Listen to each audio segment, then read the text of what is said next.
Being with us today. Thank you, and welcome, and welcome to any fathers we may have with us today. Happy Father's Day.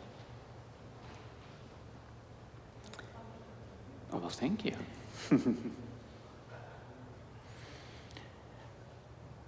All right. My name is Marcus Casey. I'm one of the senior meditation instructors here at Columbus KTC. So make yourselves comfortable and relax, and we will open our minds to listen to the words of our teachers today. Many of you are familiar with the story of the Buddha, and I'm only going to recount a small part of it today. We know that Siddhartha Gautama, the Buddha, spent 6 years in meditation by the banks of the Naranjana River.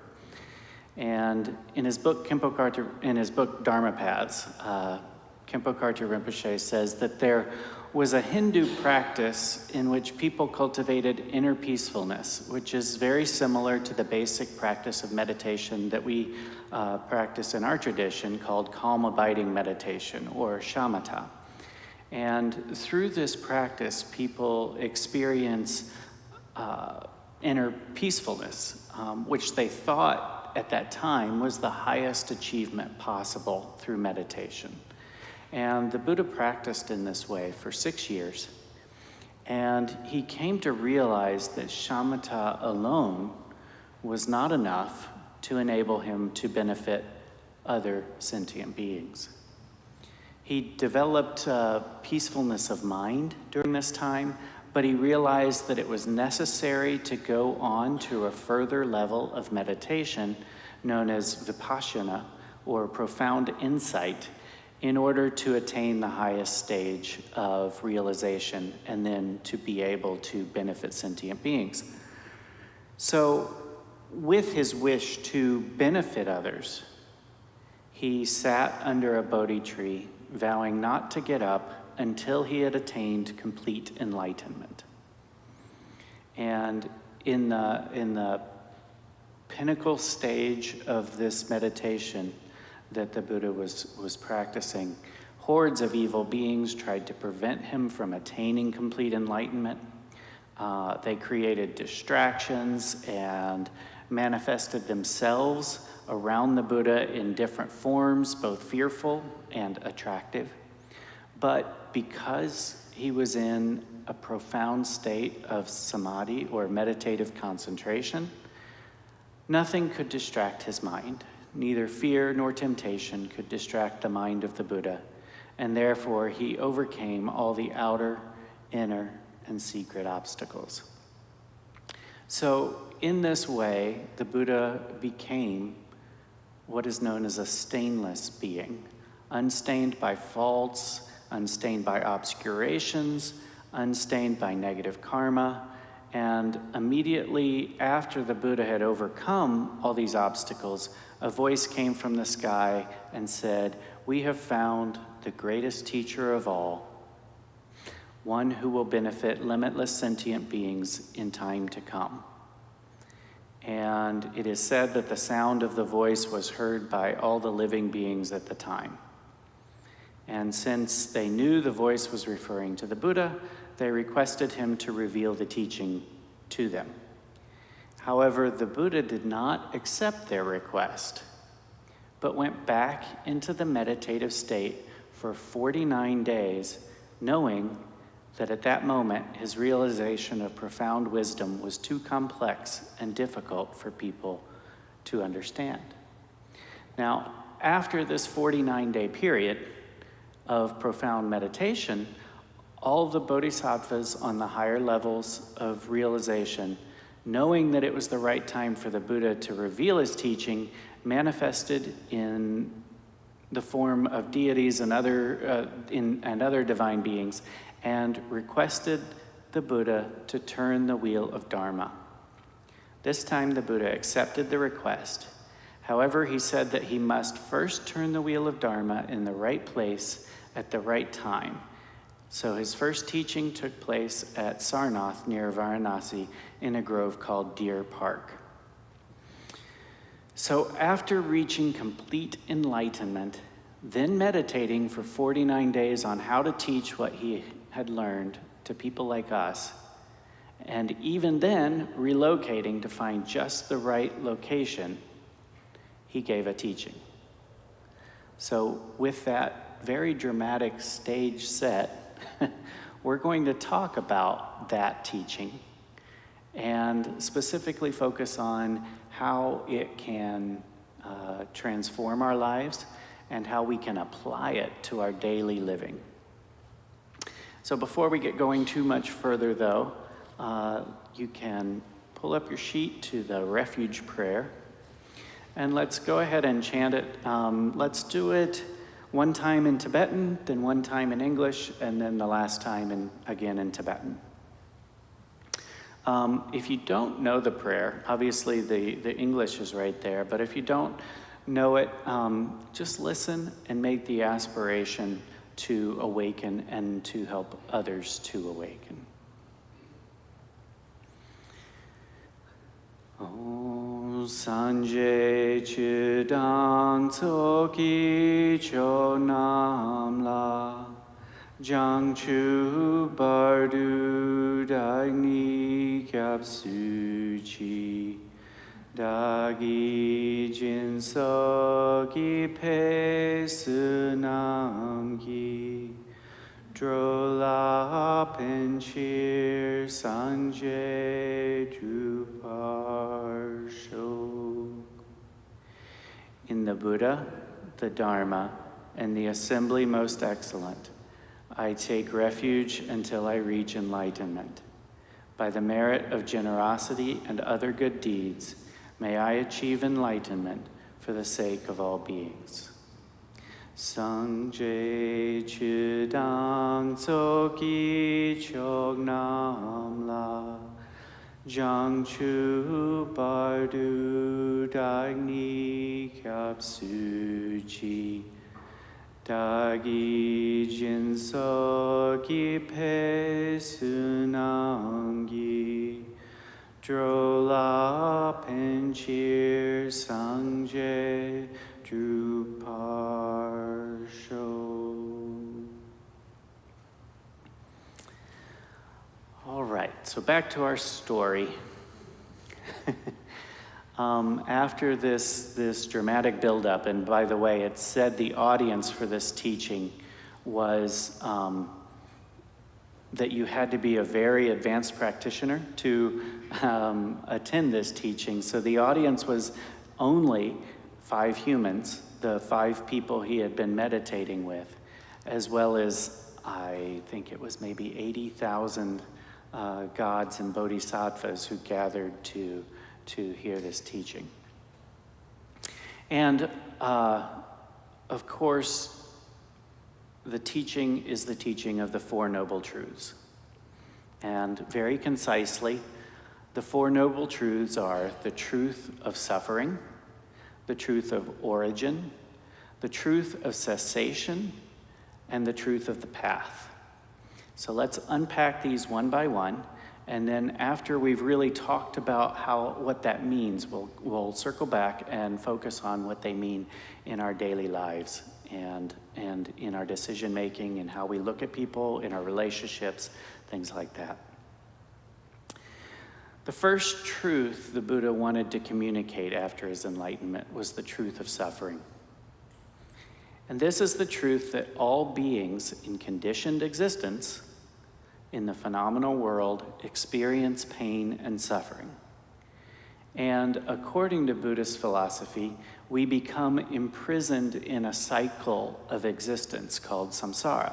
And samsara, or the cycle of birth and rebirth, is divided into 6 realms or states of existence. Each realm represents a different form of suffering based on the karma, or the actions and effects of sentient beings. Whether you see these realms as literal places or only view them as mental states experienced in human life, we can identify with the types of suffering in each realm. So let's go through each of the 6 realms to talk about the type of suffering that each experience. The first and the lowest realm is the hell realm. And in the Buddhist hell realm, beings endure extreme suffering, often depicted as physical and mental torment. And this can symbolize states of intense fear, anger, and guilt in the human experience, where individuals are consumed by their negative emotions. Khenpo Karthar Rinpoche says that from the moment beings take birth in the hell realm until they exhaust their negative karma, they constantly suffer from heat and cold. They experience themselves being burned and frozen. Because the pain of the heat and cold is so intense, they have no opportunity to think about the practice of Dharma. Now, I know in the West we also have a tradition of hell in the Judeo-Christian teachings and culture, and there are quite a few differences. One is that this is not eternal. It does burn itself out at some point when the negative karma, the strength of the negative karma, has burned itself out. One other thing is there's no judge sending someone to that place. Basically, it results from a life or many lives lived of accumulating very negative karma and anger, aggression, violence kind of thing is what leads to that realm. So the second realm, one up from the hell realm, is the hungry ghost realm. And beings in the hungry ghost realm are portrayed with very large empty bellies and very small mouths.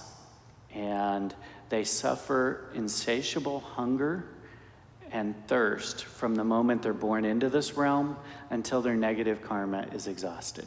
And so this is really an image of what results from greed, addiction, compulsive behavior in our lives, and this dissatisfaction and discontentment that result from unfulfilled desires and greed are the kinds of suffering that are experienced in this realm. And Khenpo Karthar Rinpoche says that hunger and thirst is so intense that, again, they have no opportunity to practice virtuous actions. And then we have the animal realm. And the animal realm is characterized by ignorance, survival instincts, and fear. And beings here are primarily concerned with finding food, reproducing, and avoiding danger. This realm represents the suffering of ignorance and the lack of awareness in human experience, where one might live purely based on instinct without ever reflecting on the consequences of one's actions. Animals are blind to spirituality and are unable to practice a path of virtuous action that could eliminate their suffering. The human realm, I think we're all familiar with this one. Beings experience a mix of joy and suffering, and because of that, this realm is considered optimal for achieving enlightenment, because humans have the capacity for moral judgment and self-reflection, unlike the beings in the lower realms. However, we also experience the suffering of birth, aging, illness, death, and separation from loved ones, and that unpleasantness, the not getting what we want, the difficulty and the suffering can inspire us to look for a way out of that suffering. And so in the human realm, we undergo hardships and pain and suffering like beings in the lower realms. However, because we have a mix of positive and negative karma, we have the choice of practicing virtuous or non-virtuous actions. And the next realm up is the jealous God realm. And this is the realm of the demigods, they're often referred to. It's higher than the human realm. These beings also have accumulated both negative and positive karma, but they also have accumulated a pattern of jealousy. So they don't care to practice Dharma because in the strength of their jealousy, they spend their lives fighting and quarreling with each other. And the suffering of this realm is constant conflict and competition. And I think we can all identify with the human experiences of envy and power struggle, unending ambition, and that lead to discontent and strife. And then the sixth realm, the highest realm, are the devas or gods. They experience pleasure and abundance in the heavenly realm. However, they are still within samsara, and they're subject to death and rebirth. So their suffering is very subtle, mostly deriving from pride and complacency, which hinders their spiritual progress. Basically, Rinpoche says that when beings are in the God realm, they do not experience any suffering at all. They always experience happiness, and because of that, they never think of practicing Dharma. However, because they have accumulated a mixture of positive and negative karma, that happiness is bound to end. So from their positive karma, they experience happiness, but when that runs out, it's too late for them to practice, and they immediately take birth in the lower realms and experience the result of their negative karma.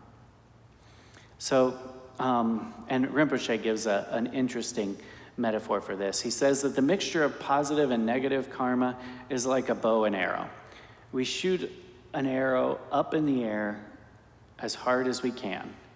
From the power of the bow, the arrow goes a certain distance, but the moment the power of the bow ends, the arrow falls down and returns to the ground. It cannot continue to go up. And so likewise, by the power of the God's positive karma, they take birth in the God realm. Unfortunately, when the power of the positive karma ends, they fall down just like the arrow. So that's one way to view types of suffering. And again, like I said, in addition to viewing these as literal realms, obviously in the case of the human realm and the animal realm, we can see how that works. But in the case of realms that we can't see, that's a matter of trusting in those who teach us about these things. But we can also see them as states of our own experience. If you look around at the gross suffering around the world, you can see people who are literally suffering the torment of cold and heat and constant need for survival. You can see people caught up in greed and addiction. You can see the ignorance that leads to non-reflection on the positive and negativity of one's actions. You can see, obviously, the human realm and the attachments that we form that cause us so much suffering.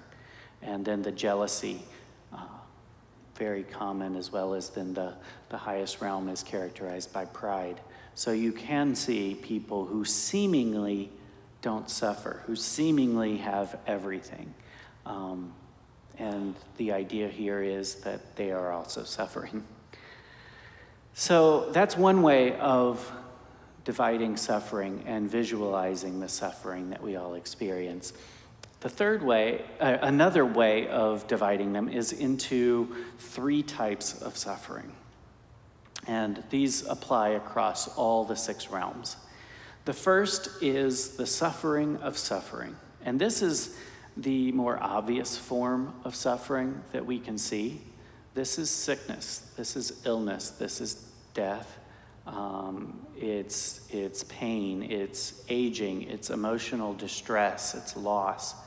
And the grief after the loss of a loved one, the physical discomfort of an injury or disease. This type of suffering arises from immediate causes and conditions and is a universal aspect of sentient existence. Now, this is the one where, if this is all we're focusing on, we might look at people who suffer much less than we do, or that we believe suffer much less than we do, because they seem to have charmed lives. And then we may see others who suffer much, much more than we do, because this type of suffering is so obvious in their existence. But there are other types of suffering that are a little more subtle and more difficult to recognize sometimes. The second type of suffering is the suffering of change. This is the suffering of impermanence. Even joyous experiences are ultimately unsatisfactory because they are transient and subject to change.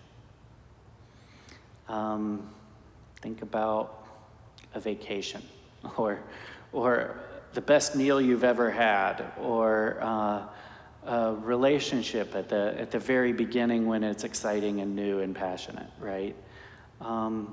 There's always a subtle dissatisfaction built into all of those experiences because they will end.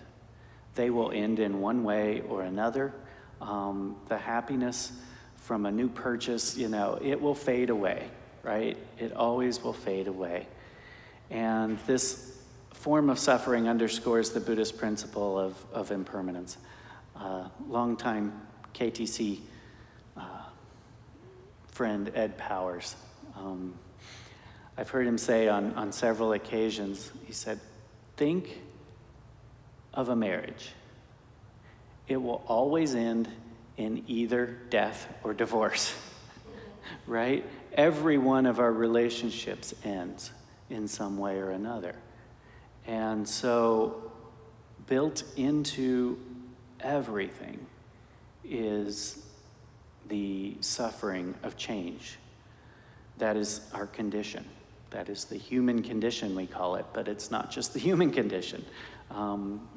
Animals experience this as well. The next is the suffering of conditioned existence. And this is the most subtle form of suffering. And it refers to the unsatisfactoriness inherent in all forms of existence due to their conditioned, fabricated, and compounded nature. Even during moments of happiness, there is a subtle level of stress or unsatisfactoriness simply because we are in a state of existence and subject to the laws of samsara, the cycle of birth and rebirth. And it simply refers to the unsatisfactoriness and uncertainty in life. And it's tied to the constant becoming and passing away of phenomena. Existential angst would be a way we might express that term. It's the underlying unease or discontent that can permeate life even in the absence of overt suffering or distress. There's a subtle anxiety a lot of times, and it isn't necessarily tied to anything. Sometimes you just have a sense of disease.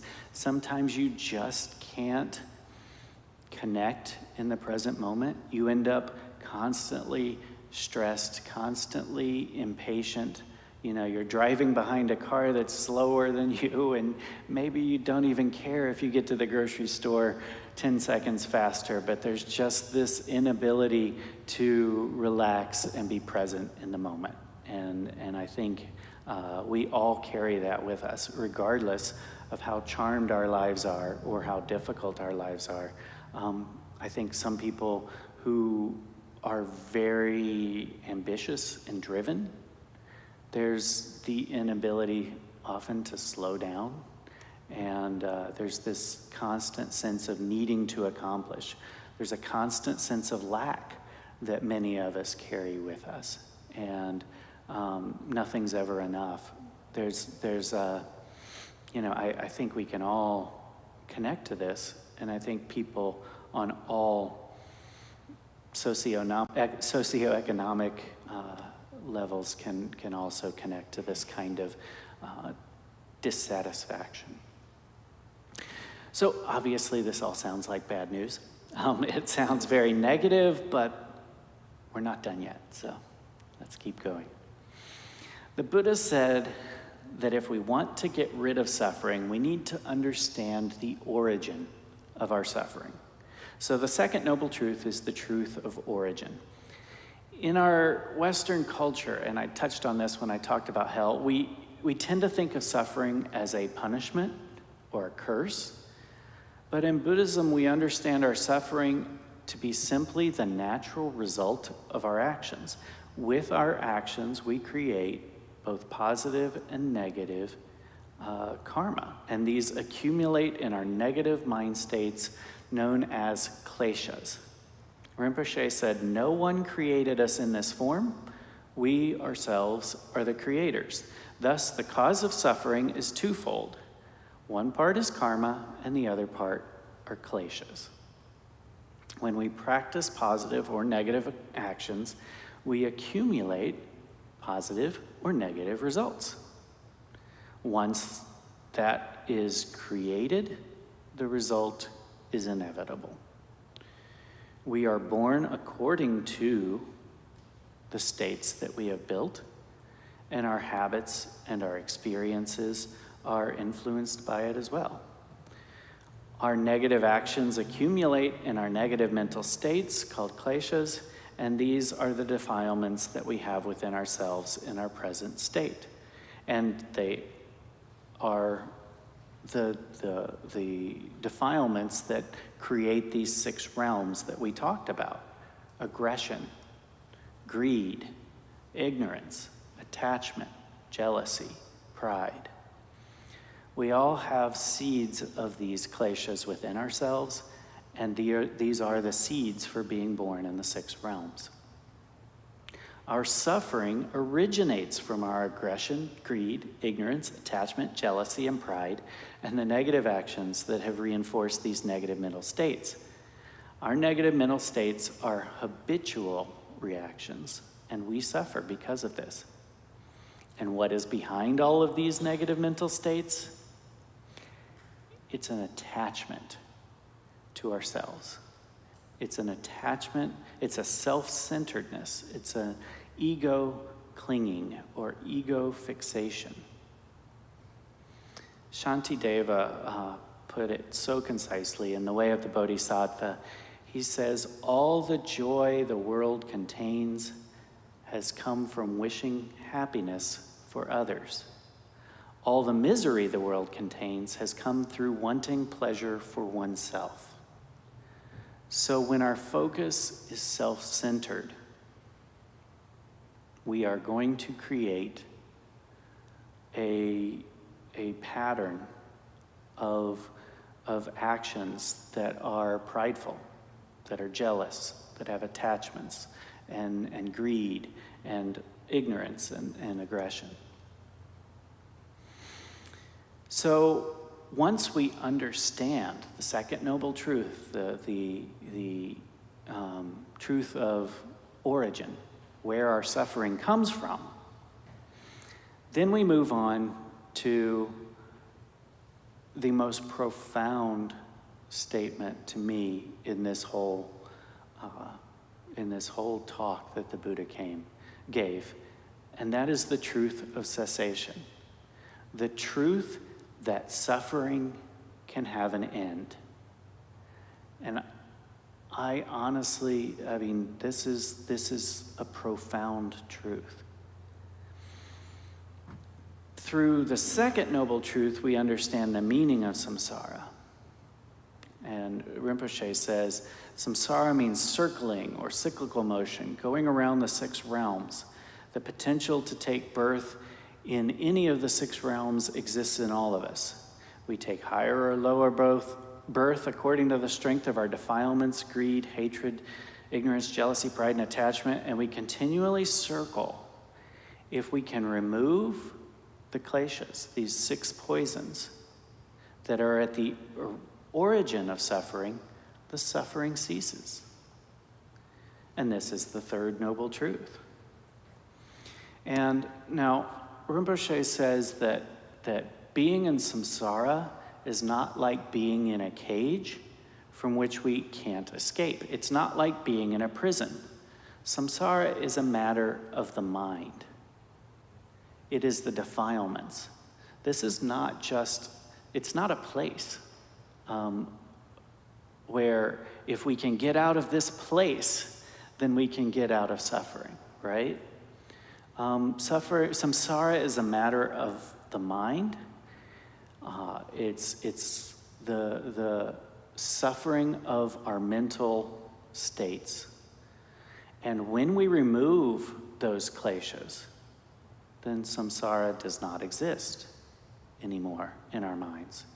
Instead, there is eternal happiness and peace.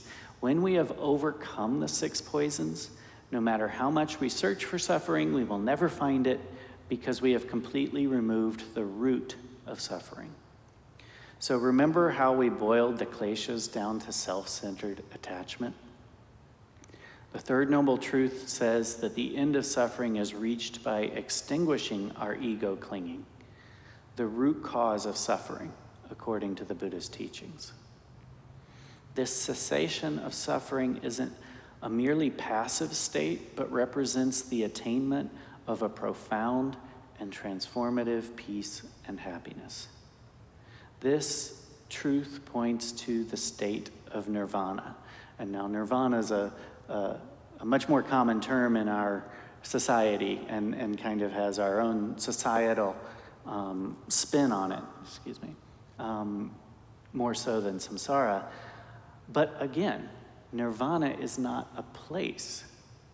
It is simply a state that is the state of the absence of suffering, free from the cycle of birth and death and rebirth, and liberated from all forms of dissatisfaction.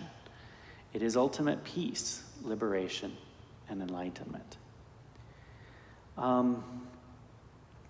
In our minds, we achieve this state of nirvana by letting go of the mental afflictions that bind us to samsara, that bind us to our suffering. It is a direct experience available to any being who fully understands and then realizes the 4 noble truths. And then the 4th noble truth is the path that leads to that state. And the 4th noble truth tells us that the path to the cessation of suffering can be taught and then learned through practice. And the purpose of the Buddha's teachings from there on are to teach the path of the cessation of suffering. And the purpose of the teachings of the masters who have come after him throughout all the lineages, throughout our lineage, passed down, practices that help us overcome the root of our suffering, our attachment to our own ego, our clinging to our ego. And this is the path, and this is the Buddha Dharma. This is the Dharma. And I think that one of the characteristics of Buddhism is that it's extremely heavy on method, right? It's here's how to do this. And that's why, because the core of the Buddha's teaching is suffering and the end of suffering. And the end of suffering has a path, and it's something we have to practice because we've built up all these habits of mind that have trapped us, and now we need to reverse those habits of mind to escape the suffering. These kleshas have been with us for a tremendously long time, and we must work extremely hard to get rid of them. The work of the path is to remove the seeds, the origin of suffering completely. And it requires our individual effort diligence, and devotion. The Buddha said, I can show you the path, but whether you follow it and reach the destination depends entirely on your effort, your diligence, and your devotion. I cannot take you there. I can simply teach you the path. Now that said, we take refuge in the Buddhas and the Dharma. We take refuge in these teachings. We take refuge in the teachers that have gone before, and we take refuge in the community, because all of those can give us support along the path and can keep us on the path. And at this point, the Buddha, in the Buddha's first teaching, he went on to teach the Eightfold Path. And I would love to go into that, but we need to get on to the final part of this, which is how to apply all of this to our daily life.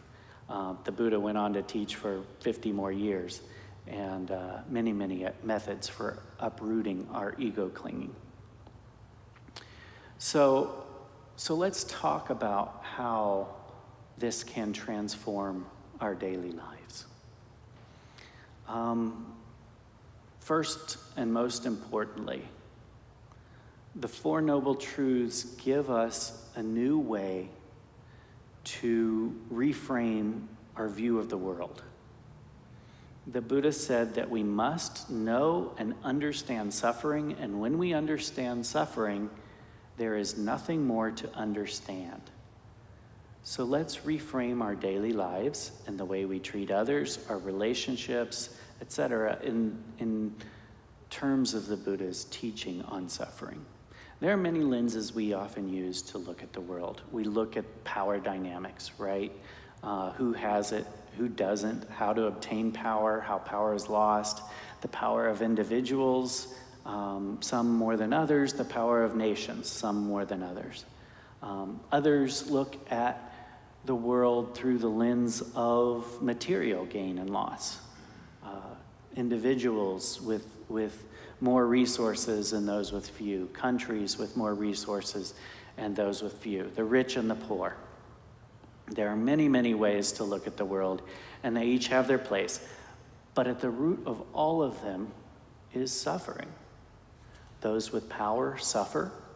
Those without power suffer. The rich suffer, the poor suffer.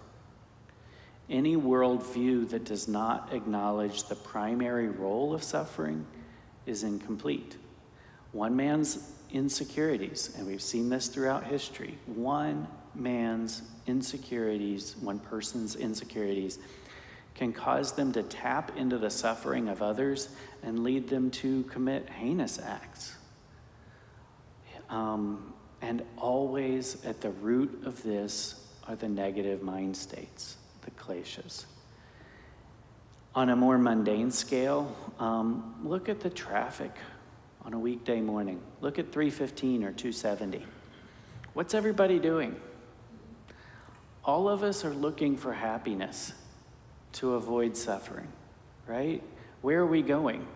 We're looking to survive. In some cases, we're looking to achieve, to get further ahead, and all of that, as we've discovered, has seeds of suffering within it.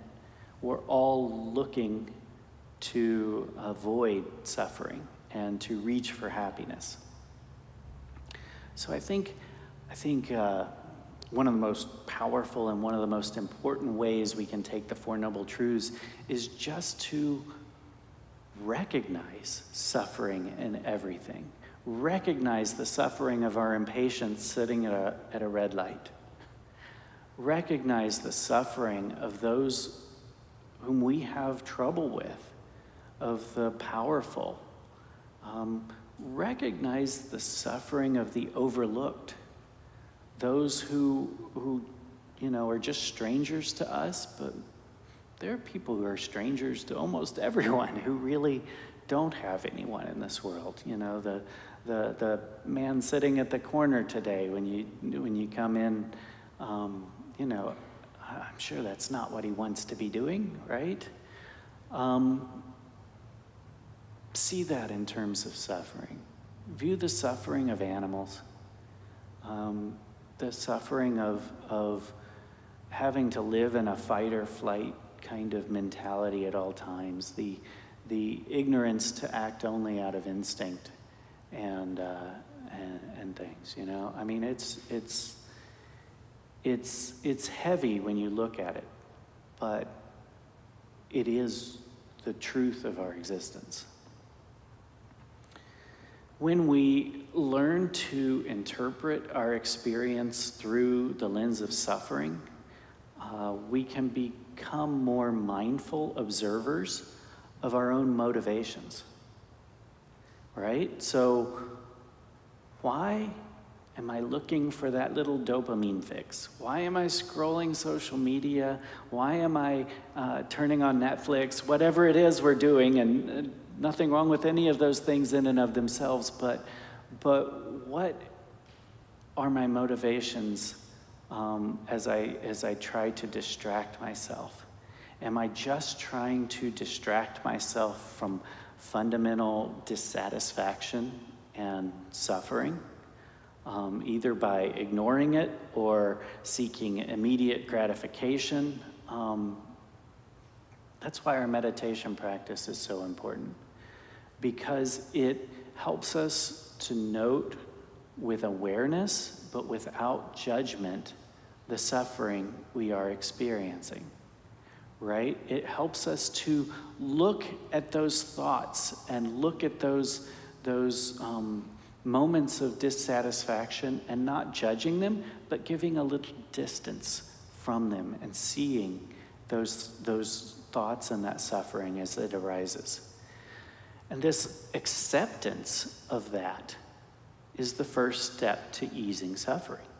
Whether it's physical discomfort, emotional pain, or existential angst, observe it mindfully. Let it exist without attempting to alter or suppress it. Learn to recognize your suffering and learn to notice how it drives our actions and how it drives our motivations. Anytime we experience suffering, we can examine it and understand it, and that is the second noble truth. It's the truth of origin. Once we learn to understand it, we're well on our way to being able to let it go. Next thing we can do in our normal lives is to examine the seeds that our current actions are planting. The Buddha taught that our attachments lead to suffering, and while it's natural to hold on to people, possessions, experiences that bring us joy, this attachment ultimately causes pain because of their inevitable change or loss. Practicing detachment does not mean renouncing everything. It means letting go of the clinging. Letting go of that clinging that's the seed and the root of suffering. When we act out of attachment and ego clinging, we create the causes for future suffering. And when we act with pure motivations, from a desire to remove the suffering of others, we create the causes for escaping the cycle of suffering. So, avoiding doing harm, benefiting others. These are, the Buddha summed up his teaching in just 4 lines. And one of them is avoid harm, and the other is benefit others, right? So avoid the negative actions and practice virtue. It sounds so simple, right? But obviously, we're all here because it's hard to do.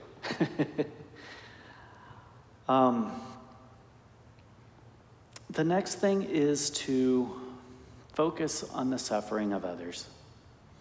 When we release our strong ego fixation, it's easier to recognize the suffering of others. We can begin to see others through the lens of suffering and develop compassion. Just a note here. the Chinrezig practice. There's a part in the Chinrezig practice where you go through every realm. You go through all 6 realms and you contemplate the suffering of those realms. And then you pray for those beings. There's a compassion that develops in doing that. I even read the other day that people who read nonfiction are more likely to test as being more empathetic.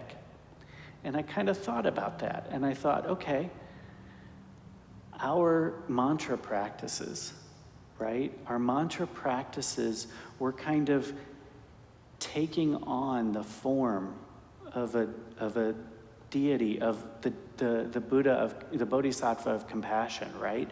We're taking on that compassionate form in our minds, and we're practicing being compassionate. And in some ways, novels and things like that can be the same way, as we put ourselves in maybe flawed characters' places, but we're at least learning to put ourselves in the places of other people. So I just found that kind of interesting. But the need and the ability to develop empathy for others' suffering is, it's so fundamental to who we should be. Teaching our, children, those we come in contact with, the empathy and setting an example of empathy for them is so fundamental to developing compassion. I've always told my kids, I don't care what you become, I just want you to be kind. That's like the number one, and they know that, and I'll quiz them on it sometimes. I say, what does your dad say success is, right? What do I say success is? What do I think success is? To be kind, right? But I want them to make sure that they always keep that as a fundamental virtue, because it's not so easy as we like to think it is. When we understand that everyone is caught in this cycle of suffering, we're more likely to respond with kindness and understanding. Everyone. Remember the bumper sticker that used to be popular, 20 years ago, that said mean people suck, right? But then there was a more wise spin on that said mean people are suffering, right? Mean people are suffering. This is a universal practice of compassion that practices compassion both for the oppressor and the oppressed, if we want to divide people that way, because we're all kind of in the same boat, right? What was the phrase that we're all walking each other home? And I cannot remember the name right now of who said that, but it's a famous Western teacher from the, there you go, Ram Dass. Yes, we're all just walking each other home. Growing in compassion means learning to connect to the suffering of others, our friends, the difficult people in our lives, the strangers, the animals, the insects. Developing compassion is about recognizing the predicament of suffering in which we all find ourselves. Next, relationships. Well, I gotta hurry. We can learn to recognize and acknowledge pain in relationships. Relationships often bring joy and fulfillment, but they can also be a source of pain and dissatisfaction. Recognizing the suffering inherent in relationships can help us manage expectations, leading to healthier, more fulfilling relationships. The causes of suffering in relationships are the same as the causes of all suffering: attachment. Ego clinging causes great difficulty in relationships and can destroy them completely. Suffering arises when we confuse our attachment with love, right? We could do a whole talk on that. Someone could. Love works for the benefit and happiness of the other person. It seeks to remove their suffering, while attachment prioritizes what the other person or the relationship is doing for oneself. Is that person making me happy? Attachment in relationship leads to fickleness, control, possessiveness, jealousy, and more. Impermanence. Much of our suffering results from clinging to that which is impermanent. By contemplating the Four Noble Truths, we can come to expect change and loss. We can learn to let it go. Life is an unceasing flux of events, emotions, and experiences. Nothing is permanent. Our joys are transient, and so are our sorrows. Recognizing this impermanence can help us ease the suffering. Whether loss comes in the form of a lost relationship or a lost job, the death of a loved one, the loss of our health, or just any one of many countless ways in which life is constantly changing. We suffer when we hold on tightly to what will inevitably change and let us down. So there's attachment, and the other side of that coin is aversion, right? We don't accept the things we get, that's aversion. We hold on to the things we want as it's leaving, that's attachment.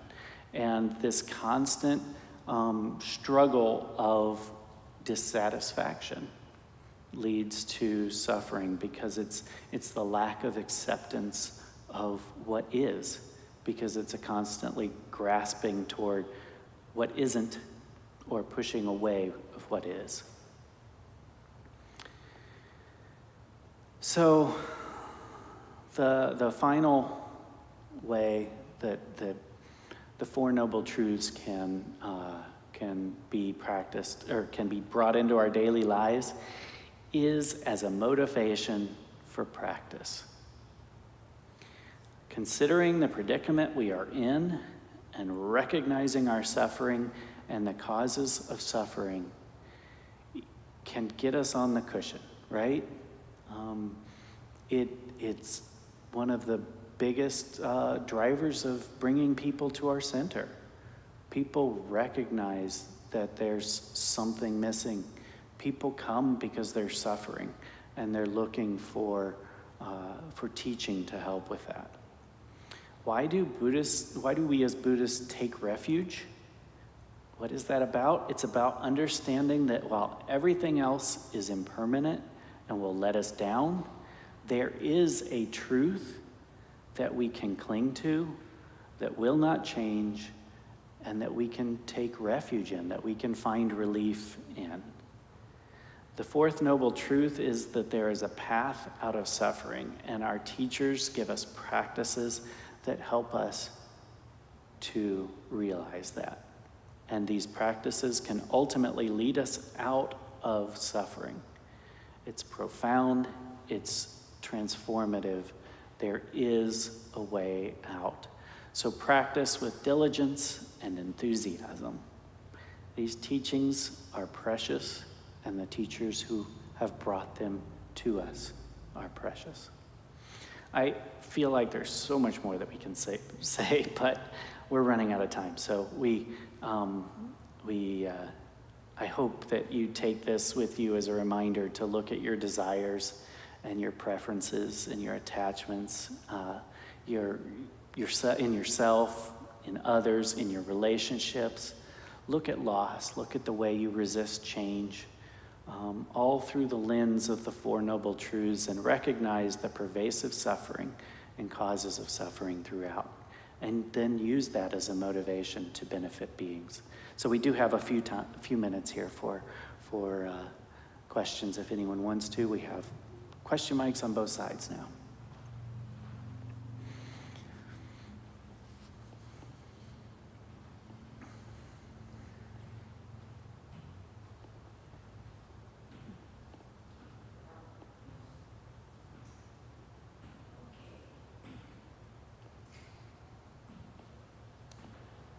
Oh, how nice. Yeah, all the way up to the mic, that's right.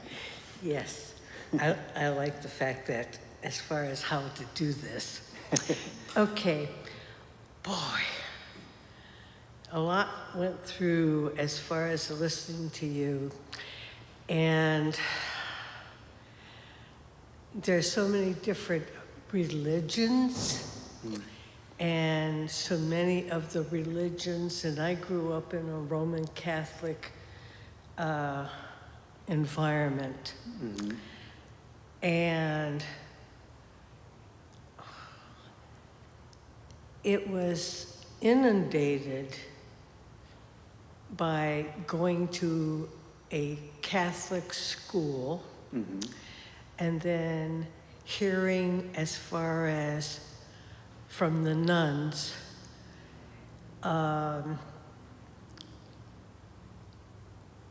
the negative that we can't be saved. We're all going to, if you do something, you're going to go to hell. And it's like, boy, that's a big responsibility there. Okay. And I thought, I don't like this. And apparently in the Roman Catholic, they didn't want you to find out as far as other religions or other practices, because if you did, you're going to hell. Damn. No winning there. But in your talk, it brought to my mind that, okay, I was born and I had this innocence, but I don't know anything about Buddhism. And some of us are born into where mothers and fathers, or father, mother, in our society now, is they may be good people, and then you are absorbing that goodness.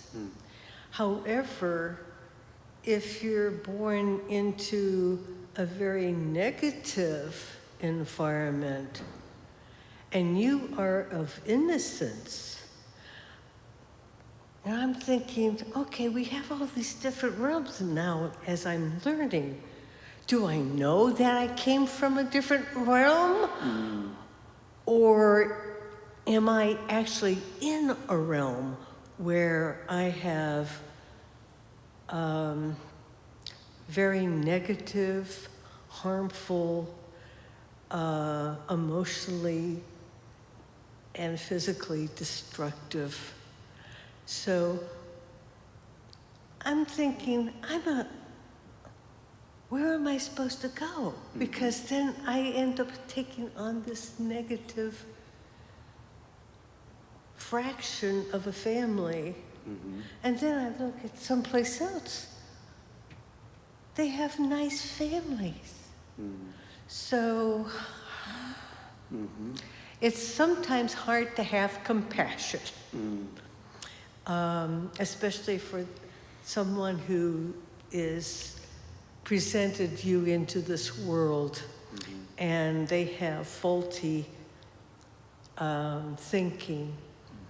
And it has taken me a long time in order to realize that they themselves have been suffering so much, and they imploded onto me.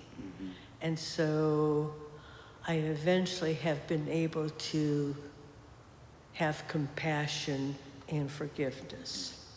So I don't know if anybody else has had that experience, and I'm just expressing, and it's like, but I was so innocent. And how come I got into this family? Right. Yeah, thank you for your openness, because the the suffering the suffering of children is so hard to understand, isn't it? Right? Um, and in Buddhism, we do, we talk about a whole mind stream where you're carrying in past habits and things like that. But still, it's very hard to understand. And it's also so difficult to, a parent plays such a key role in your life at a time when you don't have the capacity to step outside of that and see the suffering that they might be going through. And so you can only see that later as an adult, and by then there's such a profound and difficult pain there. And thank you for your openness. It is definitely a strong and difficult kind of suffering to consider. Well, I can say, boy, the children who from Nepal, Tibet, those kids are rocky. Some people would see that. Other Well- people see some very poor, struggling to survive. They get these teachings, yes. Yeah. That said, school is hard to come by, right? Yes. And so, yeah, it's a complex world, and there is a lot of suffering. Thank you for your openness, Joanna. Yes, and this will need to be the last one. You said that the suffering of children is hard to understand, and I guess I'm of two minds in that regard. Am I standing? Maybe, close? no, step a little closer, actually, that helps, yeah. Hold up. There you go, yeah. So taking into being a bit more synthesizing sort of everything that we've been talking about or listening to and then talking about, if according to the Four Noble Truths, life is suffering, right? Children are alive, and so they're going to suffer. I mean, so I think from that perspective, where do you draw the line in terms of trying to create a world free of suffering from children, knowing full well that life is suffering, and that's impossible? How do that? That's what I struggle with. I don't quite understand. Yeah, and this paradox is not at all lost. I think it may be a Zen prayer or something where they say, the suffering of beings is limitless. I vow to end it all. Beings are limitless. I vow to free them all. Right? So we hold, on the one hand, the weight of how much suffering there is in the world, and we let that power, our vow, to become an even greater and profound vow of vowing to end all suffering.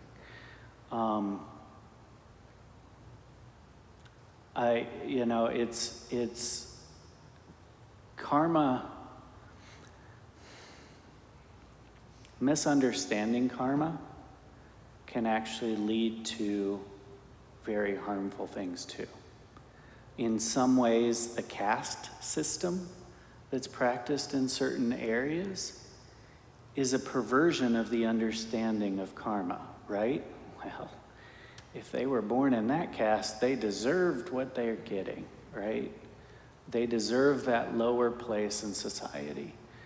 And that's not at all, what we teach. We teach that where we see suffering, that's why Chinrezig, or Avalokiteshvara, is pictured with 4 arms, but another version of him with 1,000 arms, right? 1,000-armed Chinrezig. Because he was given 1,000 arms because there's the breadth of suffering is so great. And that's what it represents, the need to be there. In some ways, there's no good answer to it except to say that the beings who have been able to alleviate the most suffering are the beings who have found the way to end it. And that's why we're here. We believe in alleviating suffering wherever we see it, whether it's someone who's hungry, giving them something to eat, and whatever. Practicing acceptance in a world of bigotry, whatever it is. But we're also here because we believe that there actually can be an end to it, and that to the extent that we accomplish that day after day, year after year, lifetime after lifetime, we will be more equipped to end the suffering of all beings. There is an aspiration to end the suffering for all beings, so that there is no more cycle of birth and rebirth. But it's going to happen one being at a time. So I don't know if that answers your questions, but... No, the aspiration part, I think, is what I'm taking away from it. That, Yeah. It's one thing to, I think, be a practicing Buddhist and understand that, life is suffering, and to be, frankly, subsumed by it, overwhelmed by it, sort of like, and it's another thing to have an aspiration to be able to end it for all beings. Right. One thing I'm always struck by when we're around our teachers, Khenpo Karthar Rinpoche, I'm looking here at the picture of His Holiness the 16th Karmapa. They understood suffering at a deeper level than I do, but they were always very joyful, right? They knew how to harness that eyes open, not shying away view into suffering in a way that they could harness it to develop their compassion and love and joy, actually.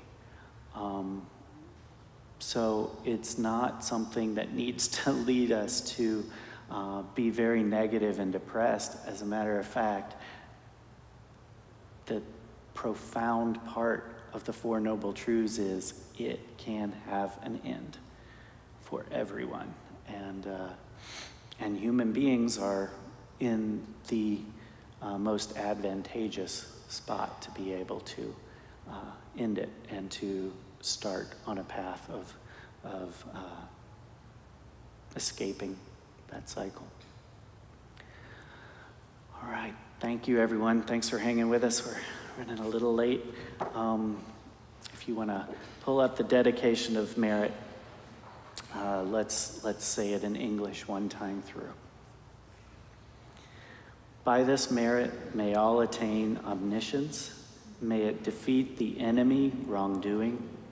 From the stormy waves of birth, old age, sickness, and death, from the ocean of samsara, may I free all beings. The courageous Manjushri, who knows everything as it is, Samantabhadra, who also knows in the same way, and all the bodhisattvas that I may follow in their path, I completely dedicate all this virtue. Thank you.